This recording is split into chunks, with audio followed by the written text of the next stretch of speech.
nous accueillons Madame Salé. Alors, vous avez fait une présentation tout à l'heure. Pensez-vous que les gens ont été réceptifs? Oui, assurément, les gens étaient réceptifs, intéressés avec la période de questions.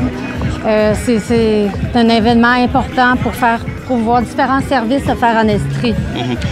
Vous croyez qu'une activité, une initiative telle que celle-ci mérite la mobilisation d'autant d'organismes, d'autant de personnes? Assurément, assurément. Le marché du travail est en pleine... il y a une forte demande de travailleurs dans différents secteurs d'activité. Et oui, c'est important de faire découvrir différents organismes qui aident les personnes immigrantes dans leur recherche d'emploi, dans leur maintien également en emploi. Alors, est-ce que vous avez 2 ou 3 mots à dire aux organisateurs, aux employeurs et aux immigrants qui sont à la recherche du travail?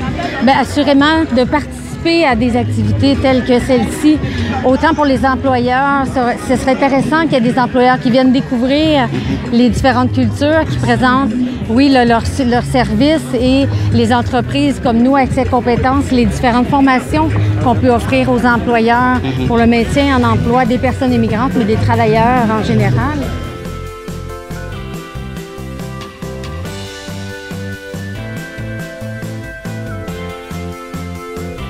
La Fédération de communautés culturelles de l'Estrie organise Espace de la diversité. C'est dans ce cadre que nous avons accueilli aujourd'hui Accès Compétences et représenté par M.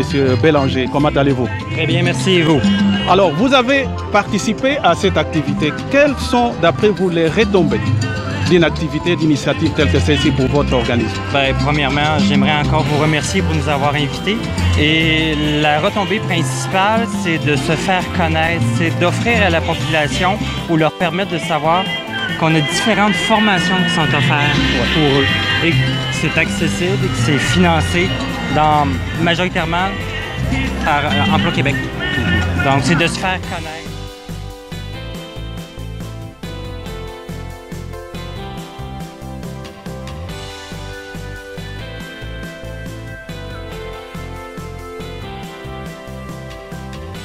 Nous recevons Adriana Herrera, présidente de Colombie Estrie. Nous voulions savoir quelles sont vos impressions de l'activité à laquelle vous avez participé. Bon, mes impressions, c'est que quand on réalise des activités comme celle-ci, c'est très facile de développer des liens d'amitié, c'est très facile de se rapprocher aux autres cultures. On vit une ambiance familiale, très familiale, une ambiance comme si on se connaissait, ça fait très longtemps. Moi, personnellement, je pense que c'est très bon de continuer à développer des activités comme celle-ci.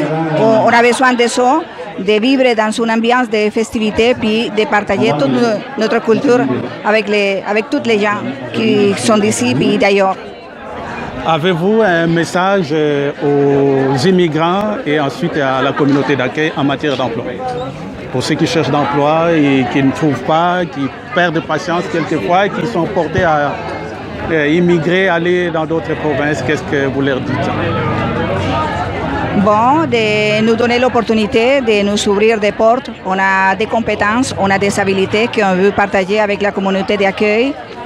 On est des personnes qui ont fait beaucoup d'efforts pour avoir nos diplômes. Puis c'est juste ça, c'est de nous donner l'occasion de démontrer toutes nos capacités. Et ça va enrichir votre entreprise, ça va enrichir l'économie aussi de l'Estrie.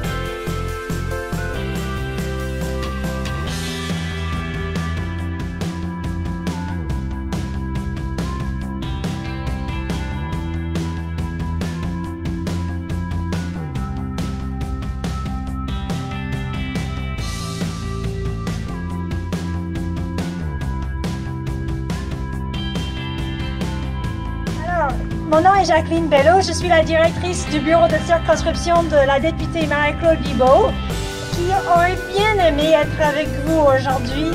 Elle est actuellement en mission à l'extérieur du Canada, où elle nous représente en tant que ministre du Développement international et de la francophonie. Alors, je suis ravie d'être ici comme sa représentante et surtout honorée d'être en présence de Philomène, la nouvelle présidente de la FCCE, et d'Edwin, l'ancien président de la FCCE. un organisme qui fait des merveilles et qui est très très important pour notre région en ce qui concerne l'inclusion, le multiculturalisme et puis de tisser des liens. Madame Bibeau a eu l'opportunité, il y a quelques mois, d'annoncer la belle subvention qui est venue de Patrimoine canadien pour justement permettre l'activité aujourd'hui et puis la continuation de l'espace de la diversité dans d'autres MRC, 7 en tout. Et elle est extrêmement fière du travail qui est en train de se faire et d'être ici présent aujourd'hui pour moi est un si grand bonheur. On est content d'avoir du beau temps et de voir les gens qui sont sortis pour échanger, tisser des nouveaux liens.